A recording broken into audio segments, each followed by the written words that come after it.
People pay good money to see this movie. When they go out to a theater, they want cold sodas, hot popcorn, and no monsters in the projection booth. Everyone pretend podcasting isn't boring. Turn it off. Turn it off.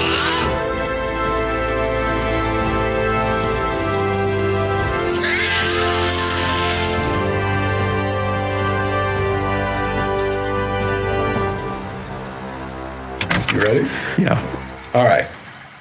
Tell us everything about the greatest shot you ever took.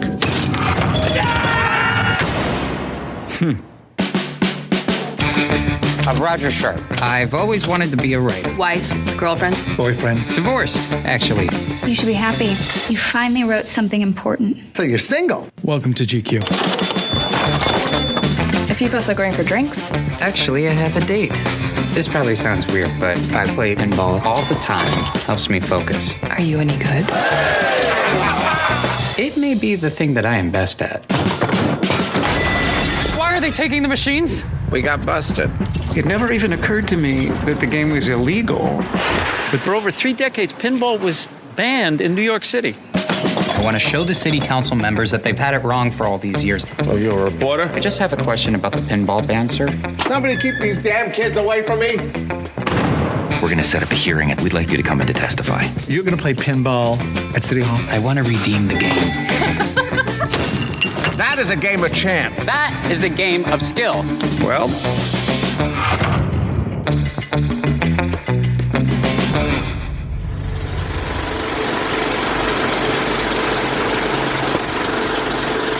hey folks, welcome to a special episode of The Projection Booth. I'm your host, Mike White. On this special episode, I spoke with Austin and Meredith Bragg all about their feature film debut, Pinball, the Man Who Saved the Game.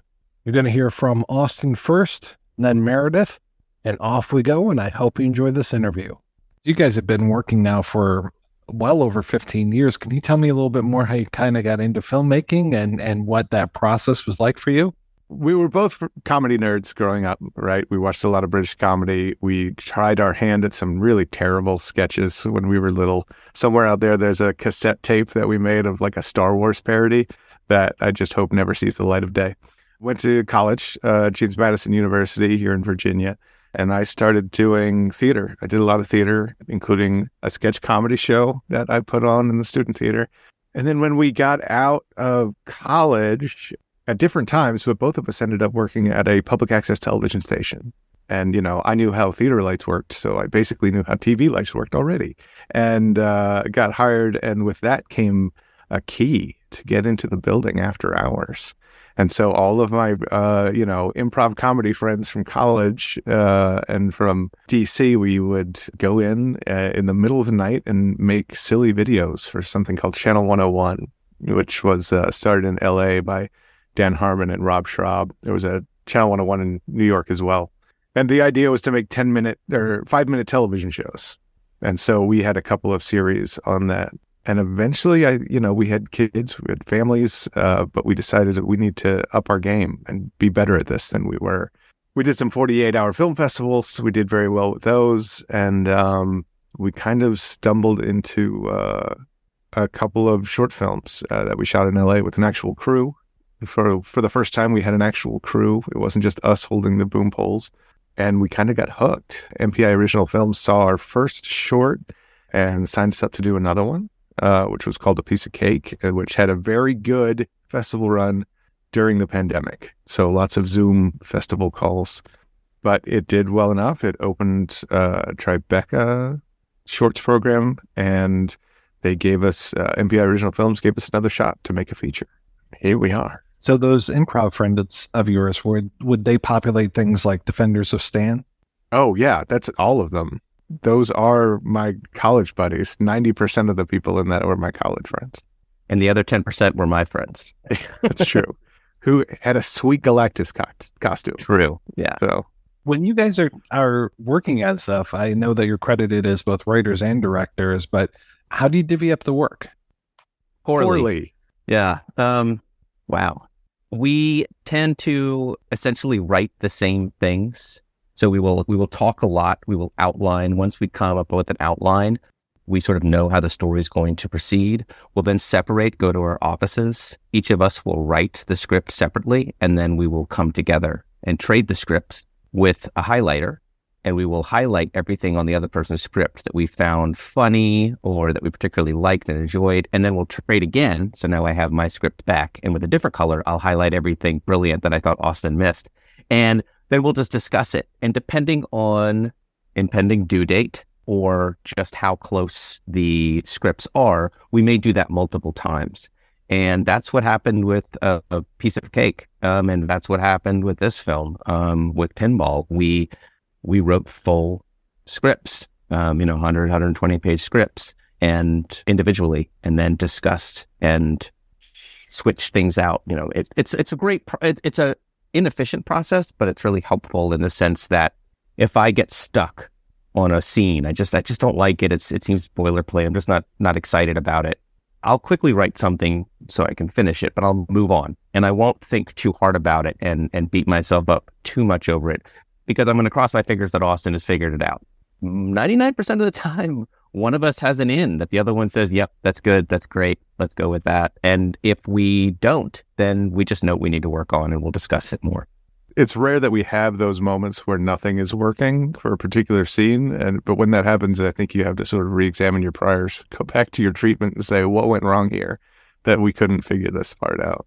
Now, you two are brothers. Do you have any other siblings? We do. We have a successful older brother, which is a great thing to have when you tell your parents that you want to make movies for a living.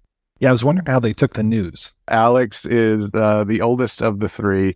He is a neurologist down in Atlanta, National Merit Scholar, paid to go to medical school. I mean, he's great, right? He's the sibling you need to have if you want to go do wacky make-em-ups on your own time. So, Piece of Cake, all about little silver balls. You make a movie about pinball, which also focuses on a little silver ball.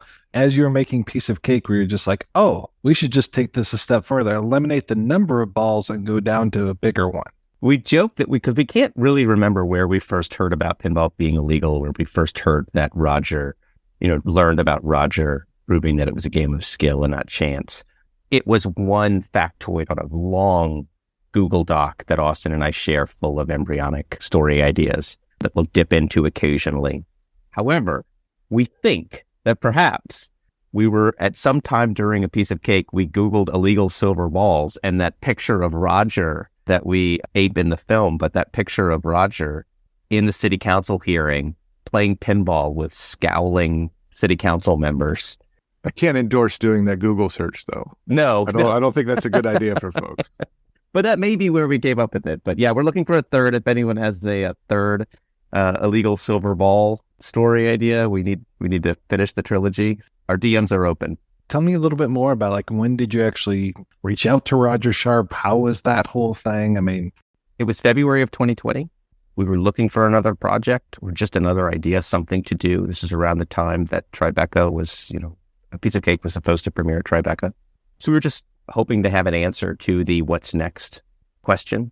I saw the bit on the Google Doc and I cold emailed Roger. I found his email and I just emailed him and asked if he wouldn't mind jumping on the phone with me just to talk. I had read a little bit about the shot into the pinball world, Roger's shot where he calls a shot in front of the city council chambers. That's pretty well known in the pinball community, but we're not pinball people. So this was sort of new to us. But I read that story and I thought maybe there was something there, but I just wanted to feel him out, talk with him. We got on the phone and we ended up talking for about 3 hours. He's a talker. I'm a talker.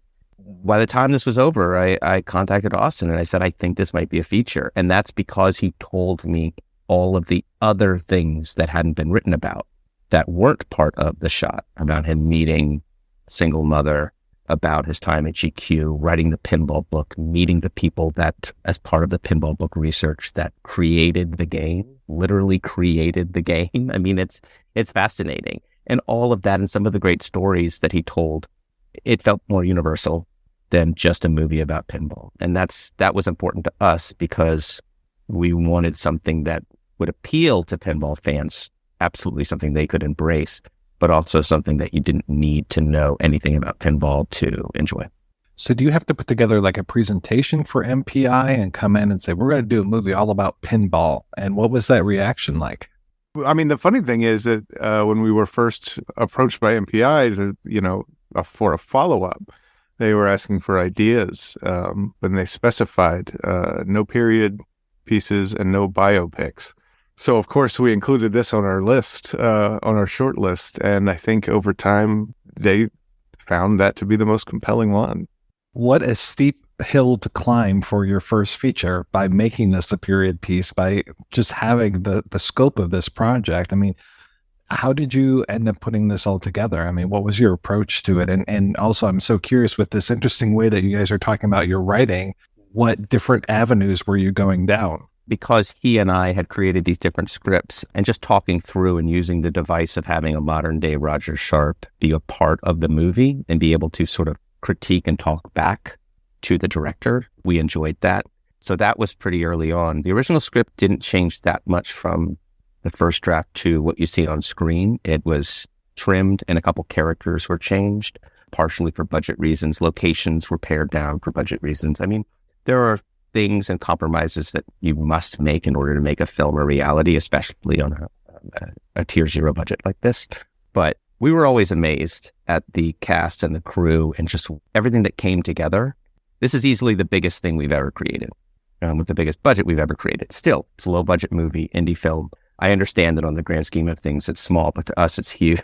So we never felt like we were making any compromises on that front. If anything, we felt super humbled to have all of these amazing people and resources at our disposal, and really can't thank the cast or the crew or MPI Original Films enough for producing this. It may be a low budget film, but it doesn't look like a low budget film. It looks fantastic. Thank you. I appreciate that. Can you tell me a little bit about your crew, your DP? I mean, how was that relationship? John Kang was our DP. We had another DP that we had worked with on the short who couldn't sign on for this one. And so we sort of, went searching based on recommendations that other people had. I'll say it. John was the only DP whose headshot has him smiling, right? Every other DP is very serious and staring. And we kept on saying, it was a mantra on this film, we're making a pinball movie. If we're not having fun making a pinball movie, then we're doing something wrong. And so that struck out immediately, the way that he uses those little subtle camera moves. The footage that we saw from him was incredible. We got on a Zoom and, he was just such a great guy, just such a happy, fun guy. He was phenomenal. And, he knew that as first-time directors, we were going to lean on him for a lot of moments. But he, still very collaborative, and it was great.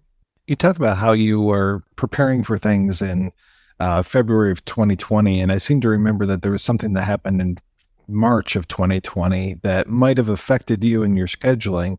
How did COVID affect the film? In a way, it kind of helped because everyone was locked down, and that's when we first got started talking to Roger.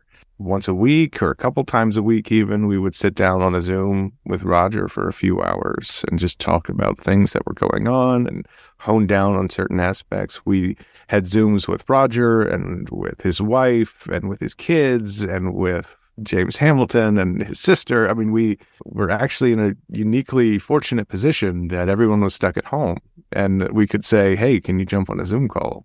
We spent the vast majority of that year talking and writing. There wasn't much else we could have been doing anyway. The timing was somewhat fortunate. When did you actually do the shoot? October of 2021. 21-day shoot. We were shooting in the Hudson Valley. We work with Choice as the on-the-ground production team. So we were in Newburgh and Poughkeepsie, that area. And we learned while we were there that just across the river from Newburgh in a town called Beacon, there was a barcade that also had to deal with a pinball ban on the books when they first tried to open up. What was the shoot like for you? How was it? Constant stress, but also wonderful. It's hard to complain, when you're on set in this, on these wonderful locations or, even these built sets. And there's just a huge team of people working to achieve this common goal. It was pretty fantastic. We had such an amazing cast and crew. Like, I can't speak highly enough of the people that we brought in. I know the cast had fun. One of the great moments, of course, we relied heavily on the pinball community to source a lot of those old machines. So there were times when we had 20, 30 machines on set. And so you break for lunch and suddenly you hear these things fire up and people are playing games in between shots. It was great. We had a good time. It was a lot like being a part of a very stressful summer camp. There's a lot of fun, but you've also, there are things you need to do and accomplish. But I agree with Austin. We made a lot of great friends. And I think of all the things, many things we can take away from this, that's some of the friendships we built. It's high on that list. You could have pushed this a little too far and the whole movie could have felt like a Funny or Die skit. Roger's accent could have been thicker. There could have been more mugging, these kind of things, but you handled it. I mean, it's a fun movie, but it's not a parody film. Yeah, it definitely shouldn't be. I mean, when you're making, again, these sort of tier zero indie budget films, we set off into each other. You got to get a little weird with it, right? You got to make it interesting, but you don't want to go straight to Wacky Town. It's got to, you've got people for 90 minutes.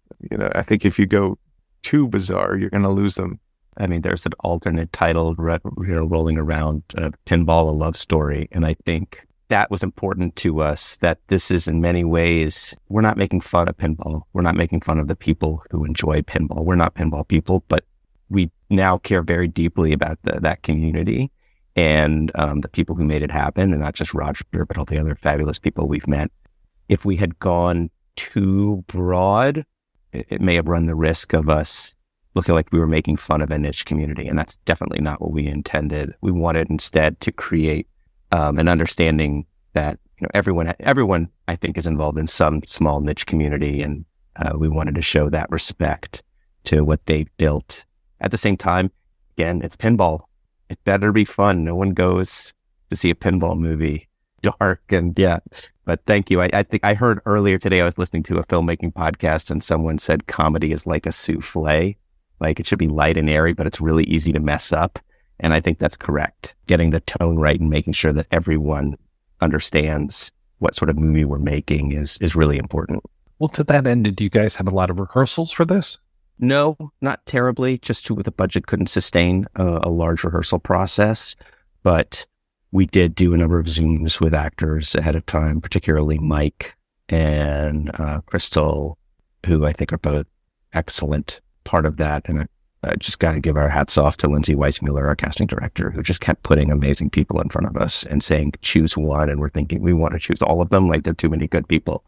So no, we didn't have a large rehearsal process, but we did have a lot of time talking with people before they landed on the ground, sort of give them a sense of what we were trying to do and what we were trying to accomplish. You mentioned tone, and I think one of the things that helps with tone so much is your score. Your score is terrific. Can you tell me a little bit more about the music? Rob Barbato. He is fantastic. Something I learned on a piece of cake. And I want to say I love the music on a piece of cake, but I also, one of the things that we learned from that process is that you can fall in love with temp tracks. So before we even started shooting, we had hired Rob to create music for the film. And I knew exactly what I wanted. Well, more importantly, I knew exactly what I didn't want. I didn't want disco. Disco and pinball doesn't feel right. To me, the pinball should be a little grittier, a little bit more, upbeat and fun, but not crazy. I didn't want it to be too wacky. And so we sent a few temp tracks his way just to sort of say, here's some reference material. And he started sending us songs while we were shooting. And I got to play some of these songs for cast. They're like, oh, we got some mixes. Let's listen. They were great. I mean, I think probably 80% of the things he sent, we ended up using. I don't think there were many that he created after the film was done. After the film was done, he would play around a little bit more with how instruments came in and out and added some more to it. But the basic tracks were there and the feeling was there. And I deeply adore the score. When did you guys have your premiere and how did it go over? Premiered at the Hamptons International Film Festival in the fall, which was, fantastic and surreal. We bounced around from there. A lot of times we'd go from one festival straight to another. sort of living out of a suitcase. But if I list them, I'm going to forget some, and that's problematic. Well, you've got a lot on your website, so people can always check that out. Yeah. We had a great festival at Heartland that was phenomenal. Picked up an audience award there. SCAD was a big one. Amazing. Rain Dance. We were the closing night at Rain Dance, which was just awesome. Being in London, and Mike was able to join us for that one, which is great. There's been a number of festivals, and it's been a blast. Considering our last festival tour with the short was all done via Zoom. This was our first real experience traveling with film, and it's been great. Did Roger join you on this tour as well? Absolutely. Yes, Roger and Alan. Sometimes we have more extended versions of his family arrive. We certainly have a lot of his pinball extended family arriving. The support from that community has been fantastic on the circuit as well. In fact, we just recently got back from South Carolina, where we did a screening, because there's still a law on the books in Columbia, South Carolina, that prohibits minors from playing pinball. We met with the minority leader down there, Todd Rutherford, I believe. We had a screening there, and it was just excellent. 2 screenings. So the first one sold out. The pinball community really showed up for that. And then we all went to Bang Back, and which is a pinball arcade, and proceeded to play there for many hours. And Roger was there. Roger got to show off. It's fun to watch. Roger's still an incredibly gifted pinball player. Just truly, truly good. We are terrible. Yes. Not even just in comparison, just period. We're just terrible. But it's fun to watch Roger. He's great. So, and it's fun to watch Roger in his element with people wanting his autograph, and it's great. Yeah, Roger's been a big part of the push, the promo push for this, and it's been nice too, because occasionally we've had film festivals that compete that are on the same day, and sometimes Roger will be able to go to one while we go to another. So he's represented the film solo at a couple festivals and screenings. It's even better when he's there for the Q&A afterwards, because he gets all kinds of questions that we could not answer. So what's next for the film? Or is it going to be playing? So at this point, it's out. You can get it on Apple TV and other streaming sites, video on demand, and it will be playing a few theaters across the country. So I would urge everyone to take a look at pinballfilm.com. That's where you'll find the latest news and updates as far as screenings. There are still some festivals that will be playing as well. So take a look. Yeah, that's where you'll find everything. And what's next for you guys? Some sleep. If we're lucky. Yes. Not quite sure yet. I'm still looking for our next idea, circling a few options, but don't want to jinx anything. So. Well, best of luck to you in the future. Again, Pinball is such a great movie. You should really be proud of yourselves, and what a great job that you did. So thank you so much for making this movie. No, thank you so much. All right. Well, Austin, Meredith, thank you so much. And yeah, definitely everybody check out Pinball, the Man Who Saved the Game, or Pinball, a Love Story, as you put it. The story is about an ex-truck driver being named John James Wall before his friends blackballed him and nicknamed him Pinball. I gathered this story from a truck stop in Gallipolis, Ohio, when this old fella, I'd say 70 years old, asked me to buy him a strong cup of coffee and a piece of good apple pie. I bought the coffee and the pie for the old fella, and I'm awful glad I did, because he winked his eye and smiled and says, "My, my." Then I noticed in a few minutes with trembling hands he pushed a part of his pie and coffee back and looked at me with tears running down his poor old weather-beaten cheek, and this is what he said.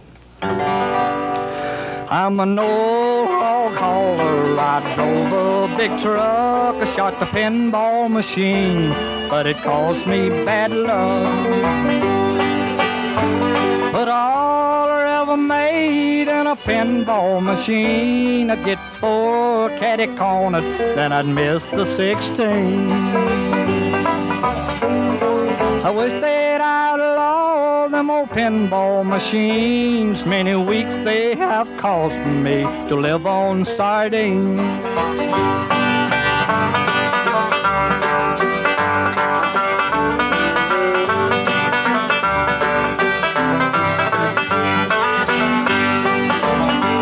Last time I called my wife, wife on the phone. The first thing she says, John, when can you come home?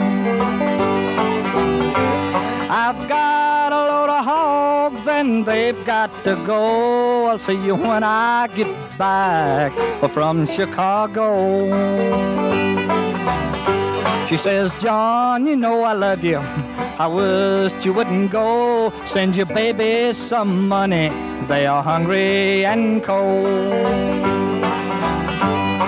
The last thing she said, and then she hung up. John, you give up my loving and just to drive an old truck.